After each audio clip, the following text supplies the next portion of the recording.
Okay, so section 7.2 is the last section that we cover in chapter 7. And it's also not something we're going to cover in its entirety. We're going to go through about half of this section. The topic is orthogonal diagonalization, which is a lot to say. That's a mouthful, kind of. We're going to talk about the process of orthogonal diagonalization once we get through a couple of theorems that we need in order to make this process work. After we go through an example of orthogonal diagonalization, if we were to continue in this section, we would be covering other really important theorems in linear algebra: the spectral theorem, Schur's theorem, and Hessenberg's theorem. But traditionally, those theorems are usually left for a second course in linear algebra. It's really, in order to cover some of the bigger theorems in this subject, we really need to be getting into complex vector spaces. In fact, one of the theorems that we're going to come across today, we have to omit part of the proof of, because it requires some results and some of the machinery of working in complex vector spaces. Those are vector spaces where the scalars can be complex numbers, not just real numbers. If you go any further in the subject, you'll see that the subject really opens up once you allow complex numbers into the picture. But since we don't really take that approach in the first course in linear algebra, we have to leave a lot of that stuff out. So let's just get into the parts of 7.2 that we need to talk about. Starting with some terminology. So let's say we have a couple of square matrices. We say that matrices A and B are orthogonally similar if there exists an orthogonal matrix P such that B is equal to P transpose A P. We could show that if B is orthogonally similar to A, then A would also be orthogonally similar to B. It looks a lot like the related concept that we talked about with similar matrices back in chapter 5. In fact, you're going to see that the topics that we talk about here with similarity between matrices and orthogonal diagonalizability. I can't believe I just got all of that out correctly. They're very closely related because essentially, if a matrix is orthogonally similar to another matrix, then it's also similar to that matrix. We say that a matrix A is orthogonally, or if a matrix A is orthogonally similar to a diagonal matrix, then we say that A is orthogonally diagonalizable. So if A is orthogonally diagonalizable, then A is diagonalizable, because again, we're saying that A is equal to P transpose D P, where D is some diagonal matrix, but that's under the assumption that P is an orthogonal matrix. So P transpose is the same thing as P inverse, which means this is really a special case of just normal diagonalizability. So let's get into the first theorem here. We have a couple of theorems that are, or actually, I'm sorry, I think this is the only one that's an equivalence theorem. So 3 statements that are equivalent. If A is an n by n matrix with real entries, then the following are equivalent. 1, A is orthogonally diagonalizable. Second, A has an orthonormal set of n eigenvectors. And then finally, A is symmetric. So these two are kind of the two that are easiest to connect when you're presented with a matrix. Basically, this is a way of characterizing symmetric matrices. We know that a matrix is symmetric if it's equal to its own transpose. But this equivalence theorem basically says we have another way of defining symmetric matrices. The set of symmetric matrices are exactly the set of matrices that are orthogonally diagonalizable.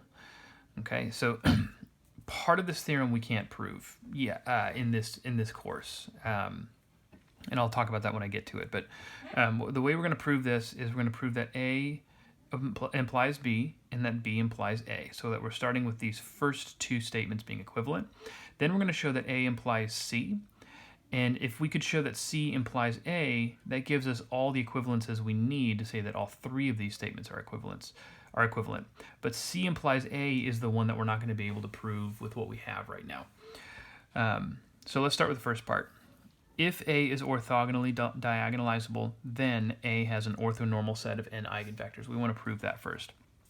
And we're going to use some of the results that we came up with in Chapter 5 and the fact that what I just said at the beginning of this video, if A is orthogonally diagonalizable, then it's diagonalizable. And that's what I'm starting with here. Let's assume A is orthogonally diagonalizable. That would mean that there's an orthogonal matrix P and a diagonal matrix D such that D is equal to, if you go straight to the definition up here, you would see a P transpose here. But remember, P transpose is P inverse if P is orthogonal. So I could alternatively write it this way. That would mean that that A is just simply diagonalizable. And from the results of Chapter 5, if that's the case, we know that P is made up of n column vectors, which are eigenvectors of A. Remember, that's the process of diagonalizing the matrix A, is you start by finding n eigenvectors for A from the bases of those eigenspaces. Okay, now because we made the assumption in the beginning that P was an orthogonal matrix, which is what it means for A to be orthogonally diagonalizable, that would imply that the n eigenvectors are orthonormal from the theorem that we talked about back in 7.1. Remember, any orthogonal matrix has a set of column vectors that are orthonormal. So that finishes the first part of this proof. If I want to go the other direction, it's kind of just reversing this argument in a sense. I want to show that if A has an orthonormal set of n eigenvectors, then A is orthogonally diagonalizable. And basically all we're doing is we're saying, suppose A has an orthonormal set of n eigenvectors, and then we name them, P1 through Pn. We're just going to use these to construct the matrix P. We use these as column vectors. So if I put P1 through Pn into the columns of matrix P, then P, because it's made up of n eigenvectors, and specifically it's an orthonormal set of eigenvectors, which means that this set is linearly independent. Remember, we showed that back in Chapter 6. So that's sufficient to, based on what we did back in Chapter 5, to say that P diagonalizes A. That much we know from the results of Chapter 5. But because not only does P diagonalize A, but P also would be an orthogonal matrix because its columns form an orthonormal set. So we can say more than this. P doesn't just diagonalize A, it orthogonally diagonalizes A. Okay, next part of the theorem, A implies C. So I want to show that if A is orthogonally diagonalizable, that implies A is symmetric. And remember, our definition, okay, you can't see that, our definition of a symmetric matrix is a matrix that equals its own transpose. So we're going to make the assumption that A is orthogonally diagonalizable, and we're going to say that it's diagonalized by the orthogonal matrix P. So this is the matrix that does the job. D is going to be the matrix that's the diagonal matrix that we get from doing this operation on A. And notice, if I were to multiply both sides on the left by P, both sides on the right by P transpose, which is the inverse of P, I get that A is equal to P D P transpose. So here's where we try to show that P is symmetric. All I need to do is take the transpose of A and show that it's equal to A. Well, that's the same thing as taking the transpose of this matrix, which is equal to A. Using some properties of transposes, if I were to group up the first two matrices and multiply it to the last matrix, and think of that as a product of two matrices, taking the transpose of a product reverses the order of that product and then takes the transpose of those factors. So P transpose will show up in the front. I take its transpose. PD will show up at the end, and I take its transpose.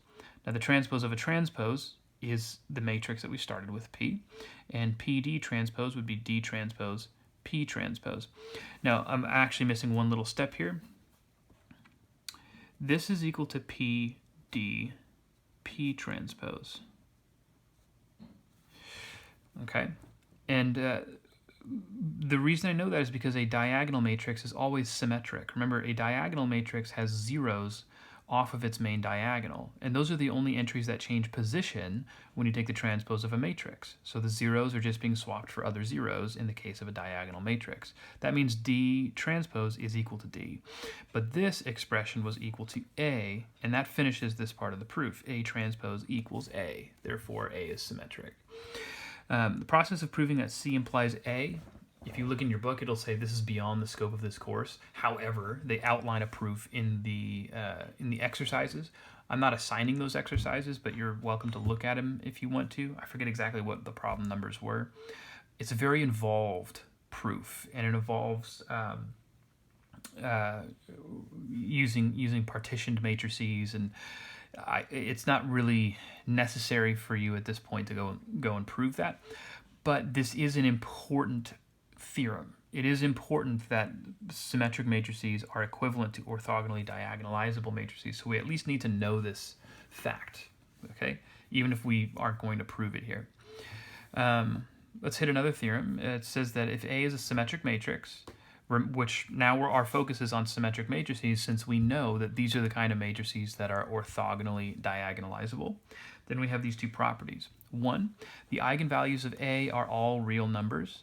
And I want to state something about this. We won't prove this one here because, like I said earlier in the video, a lot of linear algebra really opens up once you start talking about complex vector spaces. And in order to prove this theorem, we actually need some information about complex vector spaces. We don't have that information, so we can't really proceed with this proof. We're just going to take it as fact. But I do want to mention something.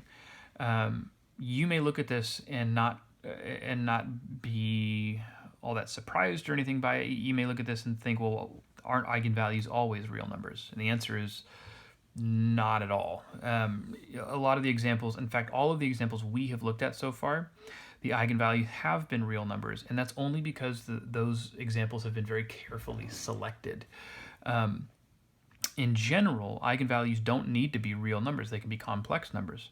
Remember, you find complex numbers by finding roots of the characteristic polynomial. But from algebra, you know that polynomials can have complex roots, the same way that they can have real roots. And it turns out that plenty of matrices, even whose entries are all real numbers, will have complex eigenvalues. This theorem says that if A is a symmetric matrix, that will never happen. The eigenvalues will always be real numbers. This one we will prove. B, eigenvectors from different eigenspaces are orthogonal. That's important. So let's prove that one. Again, we're assuming A is symmetric here. So what I'm going to do is suppose that we have two different eigenspaces, and I'm going to choose an eigenvector from each of those eigenspaces. V1 is going to come from one of them. V2 is going to come from the other. What I'm going to do is form a dot product of involving these two vectors. Now here's what the ultimate goal is. I would like to show that the dot product of V1 with V2 is equal to 0, because what we're trying to show is that eigenvectors from different eigenspaces are orthogonal. I chose these two vectors arbitrarily, with the only condition being that they came from different eigenspaces. So if their dot product is equal to 0, that proves this. But it's hard to show that directly, so what we need to do is somehow work in the matrix A so I can use that assumption of symmetry. If I perform this dot product, A V1, which notice that would be a vector in Rn, dotted with, if A is an n by n matrix, dotted with V2. Now, getting from here to here involves a formula, yeah, I would call it a formula, from chapter 3, where we did a lot of these little formulas with the dot product. So we've shown this already, we've mentioned it. We're not going to prove this here, but this dot product is equal to this one. Notice the A, instead of being multiplied to V1, it's now A transpose and being multiplied to V2. Here's where we use the assumption of symmetry. A transpose is equal to A. So I could